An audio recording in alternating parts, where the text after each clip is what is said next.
Good morning. It's Tuesday. It's the something of something. I actually don't know what day it is. The January 15th, halfway through. Halfway through. So today is the day that you're most likely to be broke. People would have been getting more and more broke, but today is the day you're most likely to be flat out broke from the break of Christmas and limping to the next payday. So that means from today on. Yeah. It's not like it's going to get better tomorrow. No, pretty much. If anything, it's going to get worse. Midway point of January. Weather-wise, cloudy start this morning. Little bits of mist and drizzle in places, and you can definitely tell it's getting that little bit colder. We were saying yesterday it was going to be a colder week ahead. Was it from tomorrow? You said it was going to be from tonight, actually. Tonight, yeah. So again, high temperature today, 7 or 8 degrees, but it's a cold one, or going to get colder, I should say. Today's papers, obviously Brexit is the biggest story in all our papers today, and that's because today in the House of Commons there will be a vote on the withdrawal agreement, and it looks like very much likely that Theresa May is on her way to a famous defeat. Back my Brexit deal or speed up a united Ireland, she's now warning, using that as a threat against the DUP in particular, I would imagine. That's on the front page of the Irish Independent this morning. Also on the front page of today's Indo, health officials probe 12th possible victim of meningitis, but the free jab won't be extended, says the Irish Independent today. 11 people diagnosed with meningitis during a spike in cases just since Christmas Eve, so that's pretty scary. Front page of the Times Ireland edition, more on Brexit there. May braced for historic Brexit defeat, says the headline in the Times today. Fianna Fáil is demanding that the government maintains property tax at its current levels. And there's a picture of Bob Geldof on the front page of the Times Ireland edition as well. He's there with Marion Keyes, the novelist, and they were given honorary doctorates from UL yesterday. So that's a nice photograph on the front page of the Times. The Examiner this morning says nursing unions to meet with HSE chiefs in a bid to avoid strike. Brian Crowley is to break his silence in his European Parliament absence.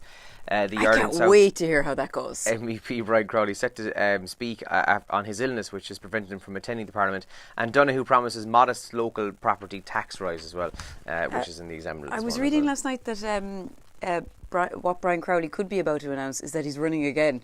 He may do, yeah. After not sitting for the last, 3 years? 3 years, or something? definitely 3 anyway, yeah, if not maybe a little bit longer. Yeah, so I think that's Thursday, I think he's going to have that press conference, so I'm sure you'll be hearing lots about that here on Radio Kerry. Prepped, yeah. The Irish Times in this morning says May's Brexit deal faces defeat despite EU assurances, and chilling new direction on asylum and immigration cases. Solicitors indicate grave concern about their capacity to comply with the new measure. And in the Mirror this morning, Carrick Mines inquest reveals site of tragic blaze was exempt from fire safety guidelines. It's awful. It was a chip pan, wasn't it? A chip pan that went up. I think it was a hot plate melted, and then that's awful. Killed 10 people. That's in the Mirror then this morning. It's just awful story. Hearing the details being read out yesterday was just very, awful. very sad, But you'll see the full details and full coroner's inquest in the Mirror this morning. Today is the anniversary of Dolores O'Riordan as well. Yeah. So we're definitely going to play the Cranberries on the show as well this morning. And I know some Cranberries fans visited her grave as well over the weekend. There was a bit of a pilgrimage to visit her grave. The Cranberries are releasing a new song today. Are they? Oh, yeah. Okay, yeah. Yeah. Now I'm going to actually check, do I have it yet? But yeah. Some of the top trends we're waking up to this morning. Claire Byrne Live. So last night Brexit was discussed, and also how to reduce your bin charges to almost zero was discussed last night. So if you didn't watch it, it might be worth going back on the player having a look. The 10-year challenge thing is still trending. So yesterday we told you that they'd changed it from the puberty challenge to 2009 versus 2019, and now celebs are jumping on board with their old profile photos. I saw Una Healy doing it on Instagram this morning actually. So 10 years ago she had the lovely long flowing red hair, and now she's blonde. She still looks amazing in both photographs. Martin O'Neill is trending this morning, so Nottingham Forest want him to be their new manager, but also Huddersfield sacked their manager, and Martin O'Neill has been linked with that job as well, so time will tell there. And this is interesting. My first concert is also trending this morning. People have been sharing online the first concert that they ever went to. We've talked about this. Yeah, we've definitely done this topic at some stage on the show. Yeah, mine was REM at Slane. REM, yeah. Yeah, so that's a pretty cool one. That was one where you queued for the tickets. Sorry, yeah, and had a spare ticket there. We bought 4 tickets. There was only 2 of us going, I think. We had a spare ticket the day of the gig. Nice. And couldn't sell it. And they were dear as well back then. Oh, I'd say so, yeah. Oh. What are you looking at? £60, £70? Probably, yeah, £60, £70, I think, yeah. Jesus, my poor dad, I think he paid for it. God, here's my spare ticket. He should have just come with us. Quite likes REM. Yeah. I have an email about the Cranberries. It's actually embargoed until 1:45 today, so we won't be playing it on the show. Oh, okay. This is sorry. I was going to say it's the latest. It's probably not the latest, but everything's getting embargoed these days. I don't get it at We all. should check out the legality in that as well. Yeah, I know. I think it's more frowned upon as opposed to, you broke the law.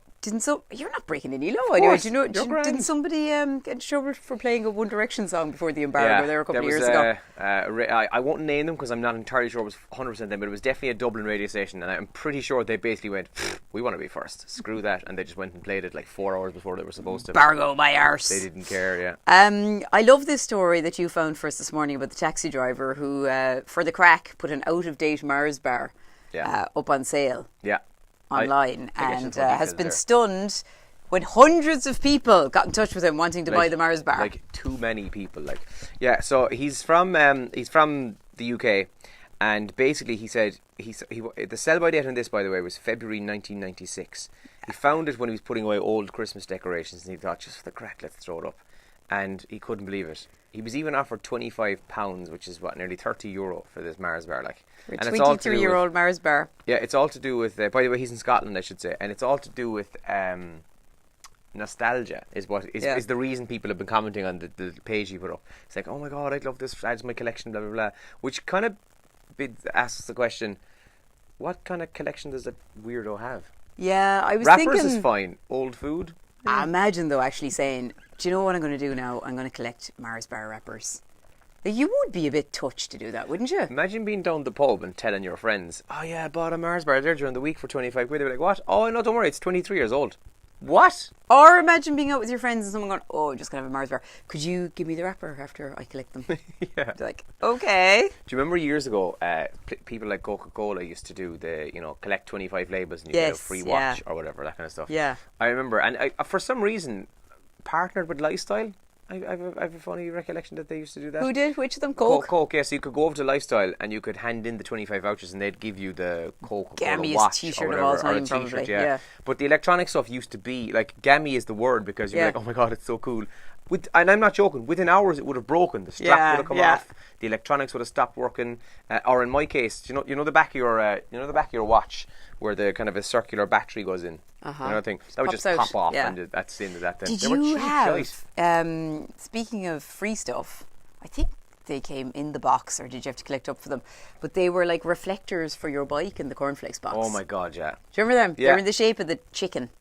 And like, Am I right? Is it a chicken on the cornflakes box? A cock, yeah. So reflectors in the shape of a cock that you'd put on the spokes of your bike. Mm-hmm.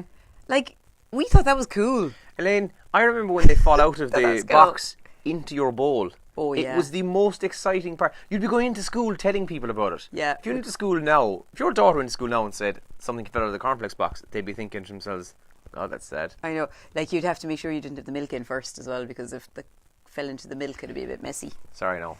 We have to talk about this. What? I found out on Friday that you and our sports editor, Joe Mahoney, do this. You put the milk in first and then the cereal. You see, the problem is my cereal is at my desk. Okay. The milk is in the canteen. This is the first one. So then I fill my bowl with the milk in the canteen. We do, Joe and me. And then we walk to our desk with the saucer of milk. Like you're going to feed a cat. Brendan said it to me the other day, and he said, "Oh, Joe does this." Brendan was very disturbed by it, and then he said, "Elaine does it as well," and I was actually shocked, and only for the fact that you were in here, and I think in studio recording something. I was going to give you a right tongue lashing. But I have worse habits than that. Like, way worse. No, it's not.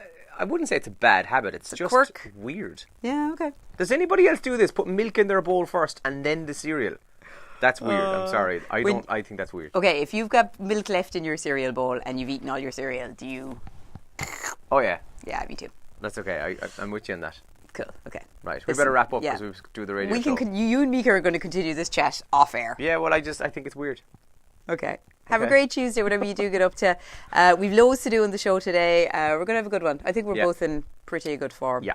And we're going to look back this week. Probably not today, but definitely this week we're going to look back at last week we did stuff that's 10 years old. This week we'll do stuff that's 20 years old. Oh, we might do it today. Let's have a think about it. Yeah. Okay. Enjoy. Morning.